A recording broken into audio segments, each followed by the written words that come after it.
You have no daughter here! They won't be.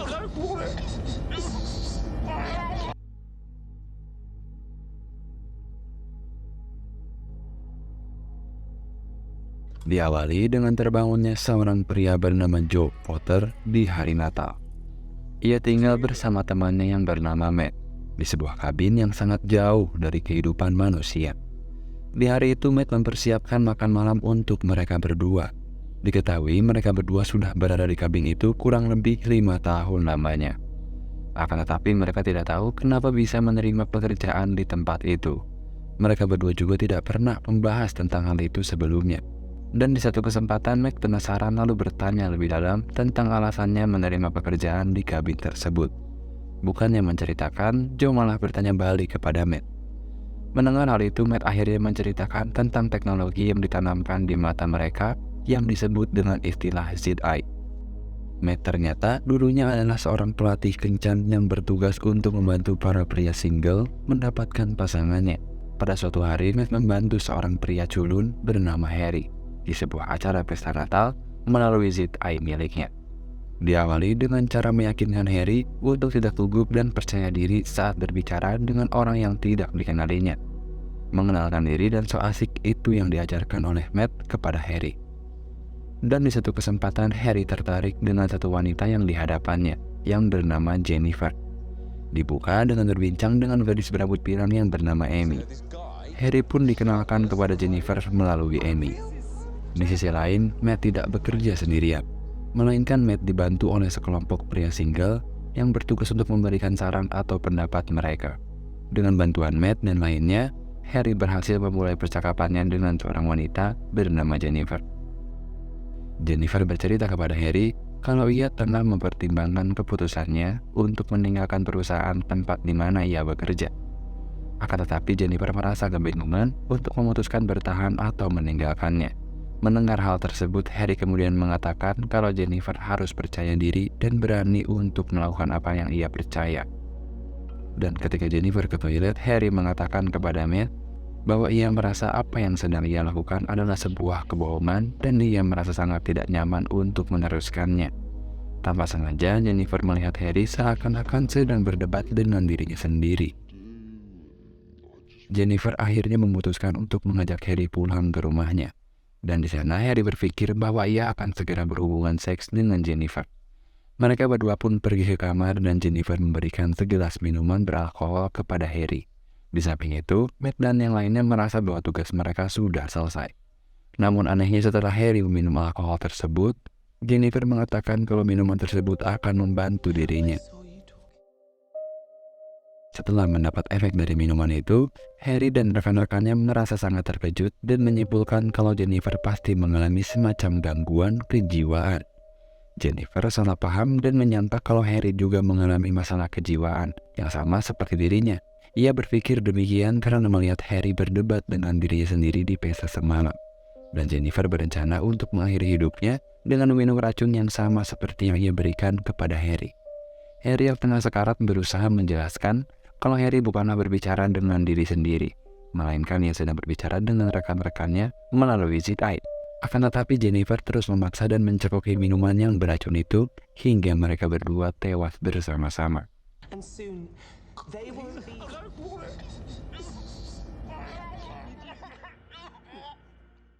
Setelah kejadian itu, Matt bertengkar dengan sang istri yang telah mengetahui keterlibatan suaminya dalam kejadian tersebut. Istri Matt kemudian memblok suaminya melalui ZI dan membuat mereka saling tidak bisa melihat ataupun mendengar satu sama lain. Sang istri lalu memutuskan untuk bercerai dan mengambil hak asuh atas putrinya. Untuk lepas dari masalah yang menimpanya, Matt memutuskan untuk mengambil pekerjaan di pos tersebut. Ia juga mengatakan kepada Joe bahwa pekerjaannya membantu orang mendapatkan pasangannya hanyalah sebuah hobi. Setelah itu, Matt mulai menceritakan kisah seorang wanita bernama Greta. Di hari itu Greta akan menjalani sebuah operasi. Sesaat Greta dibius, ia merasakan kalau dirinya keluar dari tubuh fisiknya. Dan ternyata kesadaran Greta telah diduplikasi melalui sebuah chip berukuran kecil yang disebut dengan cookie. Greta terbangun disambut oleh Matt. Matt ternyata bekerja di sebuah perusahaan yang bernama Smart Legends, yang menyediakan jasa untuk menduplikasi kesadaran seseorang dan dipindahkan ke sebuah alat yang berbentuk seperti telur. Itu dilakukan demi memenuhi keinginan orang yang asli untuk dijadikan sebagai bantuan kehidupan sehari-harinya. Seperti menyiapkan roti untuk sarapan, membangunkan di pagi hari, dan juga menyusun jadwal harian. Ini dilakukan karena Greta tahu persis apa yang Greta inginkan, dan Greta yang diduplikat ke sebuah alat pintar itu akan menjadi asisten pemilik yang sangat sempurna, dan Greta harus membayar sangat mahal untuk hal tersebut. Akan tetapi, Greta yang dikopi menolak untuk melakukan apa yang diinginkan oleh Greta, dan Matt dengan terpaksa mempercepat waktu di dalam kesadaran Greta kopi selama 3 minggu agar ia menjadi stres karena kesepian dan merasa bosan. Setelah 3 minggu, Greta kopi ternyata masih menolak untuk bekerja sama. Ia juga mengatakan kalau di dalam sana tidak ada apapun dan tidak ada yang bisa ia lakukan. Ia juga memohon kepada Matt karena tak mau memencet tombol pemanggang roti karena dirinya bukanlah monyet pemencet tombol. Matt pun akhirnya kembali mempercepat waktu di dalam kesadaran Greta selama 6 bulan. Dan percobaan itu terbukti efektif karena membuat Greta kopi sangat tersiksa karena gak ngapa-ngapain selama 6 bulan. Ia pun memohon kepada Matt untuk segera melakukan pekerjaannya sebagai asisten Greta yang asli. Dan keesokan harinya, Greta yang asli terbangun dengan suara musik favoritnya diputarkan oleh Greta kopi. Tak hanya itu, ia juga menyiapkan sarapan untuk Greta seperti apa yang ia inginkan, dan juga menyiapkan jadwal yang harus dilakukan Greta di hari itu.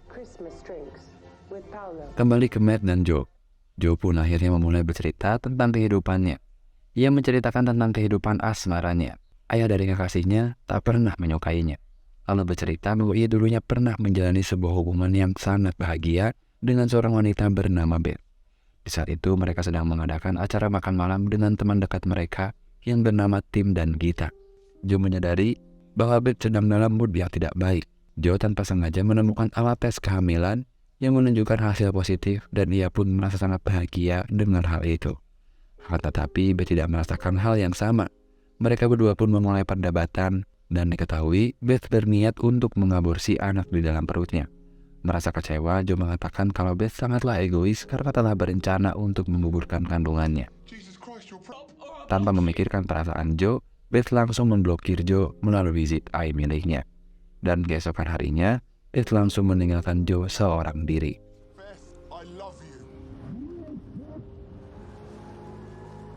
Setelah 1 minggu berlalu, kejadian itu jelas membuat Joe merasa tidak tenang dan putus asa. Joe berusaha untuk memperbaiki kesalahannya dengan menunggu Beth di depan kantornya. Dan di sana Joe bertemu dengan Tim dan Gita. Mereka berdua memberitahu kalau Beth sudah mengundurkan diri dan tak ada kabar selama 1 minggu. Di samping itu Joe berharap Beth membuka blokirannya karena dengan blokiran itu semua kenangan tentang Beth terhapus dan itu membuat Joe merasa tersiksa. Dan di satu kesempatan, Joe tidak sengaja melihat Beth dalam keadaan sedang hamil. Yang berarti kalau Beth mengurungkan niatnya untuk melakukan aborsi, Joe langsung menghampirinya dan memaksa Beth agar memberinya kesempatan untuk berbicara baik-baik. Akan tetapi situasi semakin memburuk dan Joe ditangkap oleh polisi. Dengan menandatangani sebuah surat perjanjian, Joe secara resmi dilarang untuk bertemu dengan Beth dan tak bisa mendekati Beth dalam jarak 10 meter. Setelah itu, Joe menuliskan beberapa surat permintaan maaf kepada Beth. Akan tetapi Beth tak pernah membalasnya. Mengetahui kalau hari Natal sebentar lagi, Joe mengunjungi rumah ayah Beth untuk melihat keadaan mantan kekasihnya dan buah hatinya. Di sana, Joe hanya bisa melihat dari kejauhan kalau Beth sudah melahirkan anaknya. Kesedihan terlihat dari wajah Joe karena tak hanya Beth yang tak bisa ia lihat. Anaknya pun tak bisa ia lihat karena faktor keturunan dari Beth setelah Joe diblokir. Semenjak hari itu, Joe memutuskan untuk pergi ke sana setiap tahunnya. Tepat di hari Natal, dan setelah 3 kali Joe pergi ke sana, Joe meninggalkan sebuah mainan Natal untuk anaknya. Ia juga merasa sangat senang karena mengetahui kalau anaknya adalah perempuan. Kemudian Matt bertanya kepada Joe, bagaimana tahun depannya? Apa Joe masih pergi berkunjung ke rumah ayah Beth? Sebuah kabar buruk, Joe mendapat kabar bahwa Beth meninggal dunia dalam sebuah insiden kecelakaan kereta api. Dengan meninggalnya Beth, Joe bisa melihat kembali wajah sang kekasih dan yang pasti anaknya pun pasti bisa ia lihat. Ia pun kembali mengunjungi rumah ayah Beth dan menyiapkan sebuah kado bola salju untuk anak Beth. Dan di sana Joe merasa sangat terkejut ketika melihat wajah anak dari Beth yang ternyata memiliki ciri-ciri wajah orang Asia. Mengetahui hal itu, Joe merasa kalau Beth berselingkuh dengan temannya yang bernama Tim. Dan hal tersebut menjadi sebuah alasan kenapa Beth ingin mengaborsi anak tersebut. Joe merasa sangat marah mengikuti anak perempuan itu dan masuk ke dalam rumah, serta bertemu dengan ayah Beth. Ayah Beth mengatakan kalau Beth sudah meninggal, dan Joe tak ada lagi urusan dengannya. Ayah Beth mengaku kalau ia membuang semua surat yang Joe kirimkan, sampai di mana Joe tak bisa menahan rasa sabarnya memukul kepala ayah Beth dengan mainan bola salju yang ada di tangannya. Merasa gelisah tak karuan, Joe pun keluar dan kabur tanpa tujuan. Dan ia berakhir hidup di pinggir jalan sampai Joe ditemukan dan ditangkap oleh polisi. Matt kemudian bertanya kepada Joe tentang apa yang telah terjadi kepada anak Beth. Awalnya Joe mengatakan kalau ia tak mengetahui apapun tentang hal itu. Akan tetapi Joe mulai mengingat kalau anak itu menemukan kakeknya sudah tewas dan memutuskan mencari bala bantuan di tengah badai salju yang sangat deras. Dan karena anak tersebut tak mampu bertahan, anak itu pun tewas di bawah pohon dekat rumah ayah Beth. Joe pada akhirnya mengakui kesalahannya kalau ia bertanggung jawab atas kematian ayah Beth. Dan anak Beth mati karena keegoisannya melarikan diri dan meninggalkan mayat ayah Beth, yang membuat anak perempuan itu mencari bala bantuan seorang diri. Dan setelah itu, Matt kemudian terlihat sangat senang. Matt merasa lega karena bisa membuat Joe mengakui perbuatannya. Dan tiba-tiba, Matt menghilang dari hadapan Joe. Ternyata dari awal diperlihatkan Joe bersama dengan Matt hanyalah sebuah interogasi atas tindakan kriminal yang dilakukan oleh Joe, melalui kesadaran buatan yang telah dikopi ke dalam alat berbentuk telur yang sama seperti Greta. Dan waktu yang terasa 5 tahun lamanya, ternyata semuanya hanya berlangsung 70 menit. Itu dilakukan karena Joe yang asli menolak untuk mengakui perbuatannya. Maka dari itu pihak kepolisian meminta Matt untuk membantu mengungkapkan perbuatan Joe agar Joe bisa diberikan hukuman yang sepantasnya. Di samping itu, ternyata Matt adalah salah satu tersangka dari tuntutan atas kematian Harry yang diceritakan di awal film. Sebagai bayaran dari bantuan Matt mengungkap kejahatan Joe, Matt dibebaskan dari tuntutan tersebut. Akan tetapi Matt dikenakan pasal karena kejahatan memberikan jasa sebagai pelatih kencan yang ilegal dan mengintip aksi dari para klien yang berhubungan seksual. Atas perbuatannya itu, Matt secara resmi diblokir oleh semua orang dan dicap oleh negara kalau Matt adalah pelaku kejahatan. Dan setelah Matt selesai, ia keluar dari kantor polisi. Matt melihat semua orang dalam bentuk siluet putih, sedangkan orang lain yang melihat Matt berwarna merah, yang artinya Matt ditandakan sebagai pelaku tindak kejahatan dan tak bisa lagi berkomunikasi atau juga berinteraksi dengan siapapun seumur hidupnya. Di samping itu, nasib Joe yang ada di dalam Cookie diberikan hukuman 1000 tahun per menitnya, dan diputarkan lagu Natal berulang-ulang kali selama 1000 tahun setiap menitnya. Dan jelas itu membuat Joe di dalam Cookie tak akan bisa hidup dengan tenang.